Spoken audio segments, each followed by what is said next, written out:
Apex is hard, and it's even harder when you have to adjust to all of the modes that this game has. I mean, solos, who's the best legend for that? Duos, trios, and pubs, casual ranked metas that jump in and out of flavor, pro play, where you want to try to aspire to be better and in those higher ranked lobbies, and even in TDMs or control matches, which legends not only work well, but work well together. That's the question we'll be answering in today's video. I have 3 different styles of play that I typically go from, whether I'm playing casuals or I'm playing ranked, or I want to play and emulate the high-level pro league in the ALGS, which I cast and get to see on a weekly basis. So for you, I'm going to give you 3 team compositions you could play at a casual level in your pub matches, at a ranked level so that you can grind elo and do well there, and at a competitive level, whether you're going into the challenger circuit or you just want to be in the know on what the pros are using. Number 1, let's talk about pubs. Pubs are basically public matches, and as you're watching gameplay footage underneath this or seeing my face, you'll see that I relax a little bit when I talk about pubs because it is a very relaxing choice. While there are a lot of different legends that can work well in pubs, and I do think you want to keep that in mind. There's a lot of different choices. There's probably some that are going to be a little bit better for you at the outset. First of all, I'd love to talk about a team that includes some type of mobility, some type of information, and some type of control. I think in Apex, it's a game designed to be a trios teamwork game. You're going to give yourself the best chance of winning if you're not too lopsided on either side. Playing a full aggressive composition, a dive comp like a Horizon, a Revenant, and an Octane might be too much for you if you're just learning the game and jumping into some casual matches. So if you're a beginner and you're trying to figure out what's a good lineup, think of in that information gathering space, something like a Seer or probably easier, a Bloodhound, because you can hit that scan and find value for you and your teammates really, really easily. Your ultimate allows you to move faster, and that information, and not only that, that individual ability to win your fight, it's going to come in handy. When you look at something like defense, I think you really need to look at fences. Like Wattson, she's a great legend. She's got a small hitbox. Her perimeter security, her fences aren't that hard to set up. You can kind of make, you can build a shack. You don't need to build a mansion at the outset. You can build a shack and still find a lot of value and hold down a building, which is one of the real things that helps you win games in Apex Legends in the long run. And also her ultimate, her interception pylon makes it so easy to hold down a zone, an area. And as you're learning in pubs, you're not going to find the best building. But whether you're on top of a building in some open space, her ultimate will make it so it's pretty hard for teams to push you, at least through the traditional method of grenades and outside poking pressure. So Wattson is a great pick and someone I would put in your public matches as well, to go with something like a Bloodhound or a Seer or some information gathering legend. Last but not least, I'd love for you to include some mobility. I think this is good whether you want to do the mobility and have it be your character that you select or just having it on your team. Because one thing we know is public matches, they can get a little crazy. If you have no way to get out of the dodge and you have to fight, it sometimes can be risky because your teammates may not be good enough movement-wise to get out of there with you. So one of the legends that's always great as a pick for mobility, whether it's personal or team-wide, is Pathfinder. Super simple, super easy. It doesn't scale as well high level because he's got a little bit of a bigger hitbox, so he's easier to track, and he also takes a lot of skill to really, work at his best, because that grapple it could be a little iffy for those players who don't know what they're doing. But the zip line is super easy to utilize. It's really good for fast rotations. It's up every minute and a half or so, so you really can make mistakes and then find another one and find a way to get out of it. And overall, it's just a good thing to have in a public match, to learn the game, to learn movement, and to also learn some of the risks that come with it, and learn how to play different places in the game. Okay, let's move on to ranked, because ranked to me is a very important element of Apex Legends. One of the biggest things that will change your team composition in ranked is the requirement of having a support. Ranked is a grind, and so you need a team that is consistent, and inconsistency in a BR, you have to find some way to where when things don't go well, either in a fight or off drop, you have a backup plan. If you kind of bet it all right away at all times, you're going to lose RP, and you'll probably, as you climb higher, lose a lot more than you win on those big gambles. And so a support is a huge element that makes a lot of characters in that category valuable. Today, I want to focus on two that I like to play, which are Lifeline and Conduit. Lifeline is really great at being a support that provides value to you and your team across the board. It's a legend that has been very, very successful in high levels of play lately due to some of the changes and perks added in Season 20. And in Season 21, she's still just as viable and probably more consistent. She can guarantee a gold backpack, a gold knockdown, and a lot of shield batteries and med kits for you and your team to be able to not only gain Evo cash as she's opening support bins, but also just stay healthy in those fights and add a little bit of cover in case you're holding down a position that isn't quite shielded off with walls and you've got to try to, at least block off line of sight from some of your teammates. Throw that care package down and kind of hide behind it after you pick up the goodies inside. The real reason, though, is, of course, that if your teammates die off rip or you lose a 2v1 or a 3v3 and it goes to a 3v2 against you, well, then now you can get out of there. You can run away, kind of sacrifice your other teammate, and then go pick up the banners. Go craft their banners like the support class allows you to do, and then get them back in the game. You have a lot of sustain in your DOC. You can heal them and get them up while you're still fighting. I think she's just a great overall legend, and she's something that I found to win a lot more in ranked. So certainly one of those legends that you want to pick. If you're going in the support legend category and you want to mix it up, Conduit's also a great answer. She provides a lot of defensive utility, more than Lifeline, and also in early game skirmishes, she is better. While Lifeline can pick you up when you're down, that's sometimes a harder thing to take advantage of when you've only got white shielding and everyone goes down in an instant. Conduit, however, can use her Q, which allows you to transfer shields. It's called Radiant Transfer. Transfer shields to your teammates while they're fighting. So in essence, you all have 3 white shields, so 150 health, but Conduit can make it so that 2 of your teammates have like 250 health overall. And so blowing through those shields and that overall shield amount usually is just enough to where you will have an advantage over the enemy team. So early game, she's fantastic.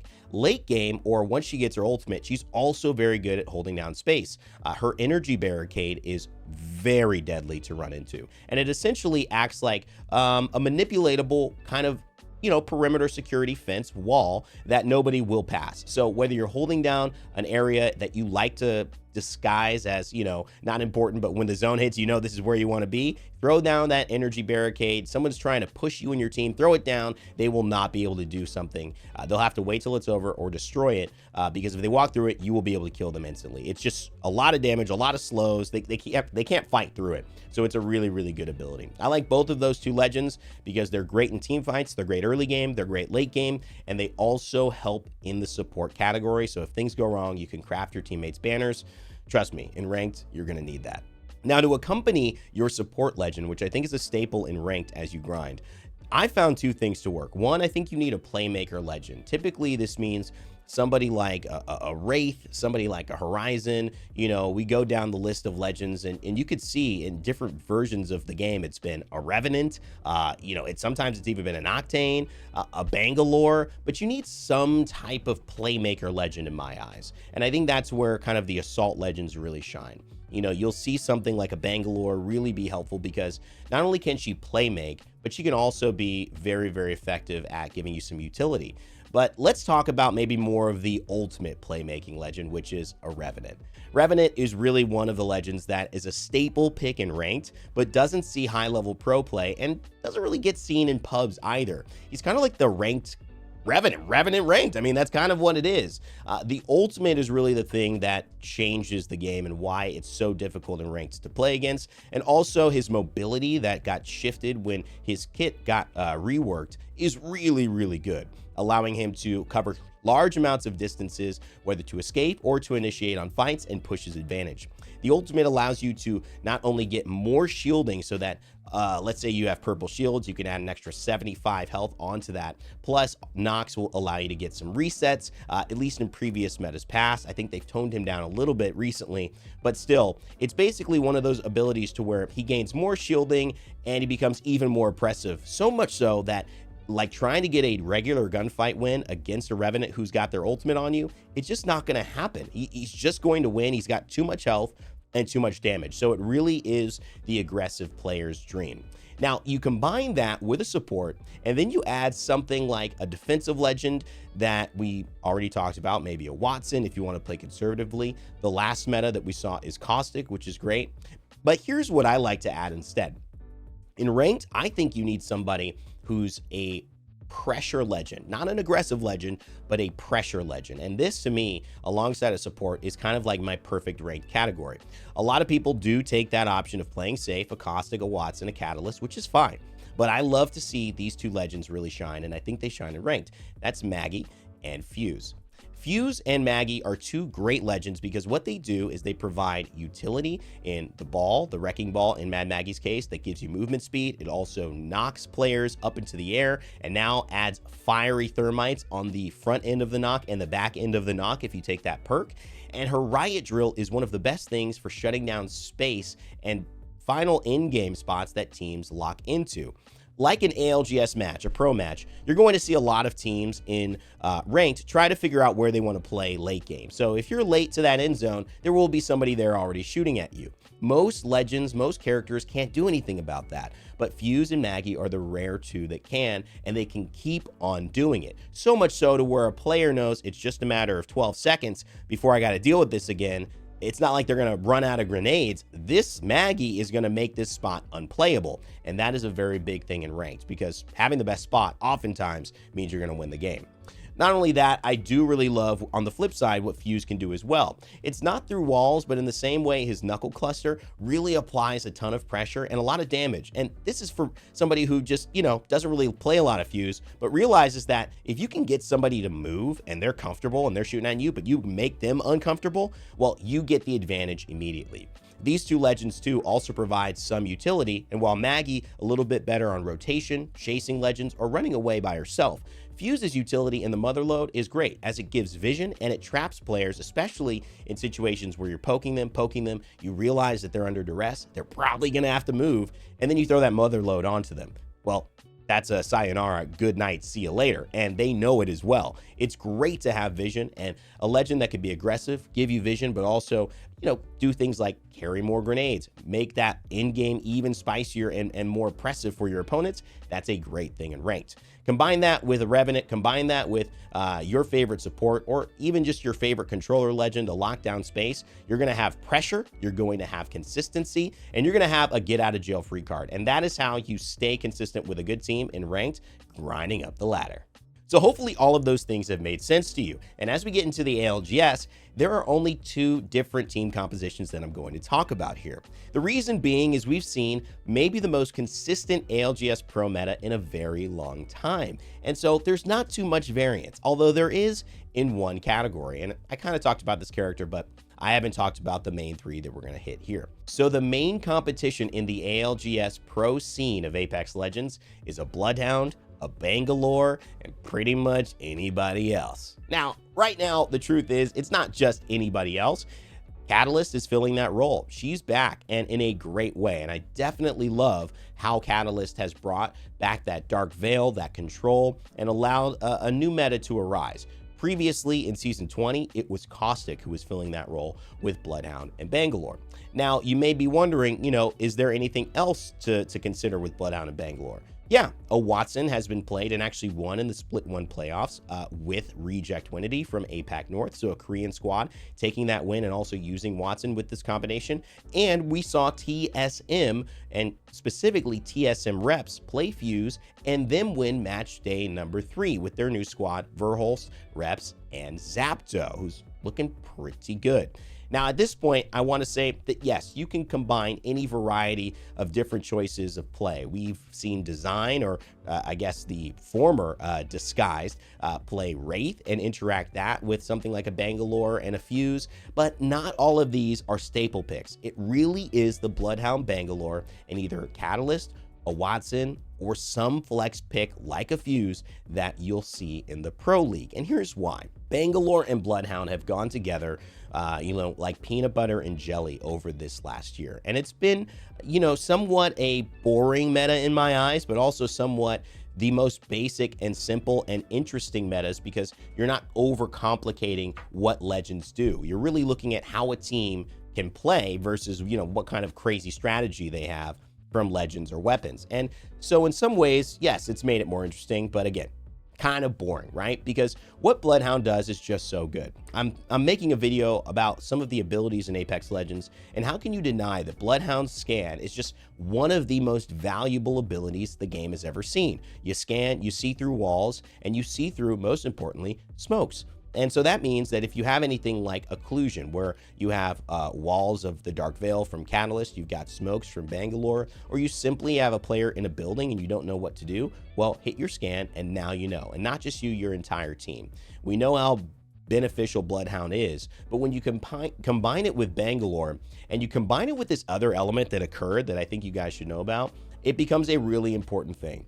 Bangalore obviously gives a new type of defense to other teams. And what it is it means while you may think a wall is needed to be there, or a rampart wall or a building or some crazy thing to get a team to stop shooting at you, cover yourself in smoke from long enough of a distance, or cover the enemy team in smoke, and there's really nothing they could do. They're just wasting bullets. It is almost impossible to see that player until the smoke clears. We've seen Bangalore get nerfs on the smoke duration. We've seen Bangalore talk about getting more nerfs so that maybe you could see through the smoke a little bit better. But overall, she's still been there. The other thing that's made her so valuable is her ultimate. Rolling Thunder is phenomenal, and it means that you could buy time for players who want to push you. You can simply negate them from pushing you, because if you get hit by this ultimate, you're dead. You're dead. If someone tries to fight you, if you try to fight someone after you just get it with Rolling Thunder, you are dead. You are stun locked, you can't see, and you basically have no way to fight. So it's a free kill for the enemy team. So what that means is players will not push if it starts to roll. It'll just be used as, oh, well, they use theirs, I'll use mine. Nobody's going to push each other. But it's a huge tactical advantage. If you want to chase somebody out of an area, if you're in an end zone and you want to make sure they can't play front ways, so they've got to go around the side and fight you there, you can make play very predictable, all while smoking yourself or smoking them and controlling the battlefield in unique and interesting and powerful ways. The only way you could see through that, of course, would be a digital threat or Bloodhound. And here's what happened. Digital threats were pretty much taken out of the game. While digital threats used to be able to be used in a variety of ways, they can now only be used on shotguns. And so SMGs no longer, and I think pistols. So SMGs no longer being able to use the digital threat is what made this whole value of SMGs go down even more, and the whole value of Bangalore rise up even higher. It's been incredible to see that since the smoke has lost its natural counter in the weapons people are usually fighting with up close, which were SMGs, which are not relevant anymore, and the digital threat, which is how they were fighting up close, which is not really relevant anymore because no one's really running pistols or shotguns. Then with assault rifles, the smoke is basically like, all right, we'll wait till the smoke is, but that's just free cover. So Bangalore and Bloodhound have been really two peas in a pod. I don't know how anything else to say, except that these are the legends that you want to be running. And I think a Catalyst brings a lot of not only occlusion, but control. She can see ring consoles as well, so you'll know where the ring is, and holds down buildings better than pretty much anybody except Watson.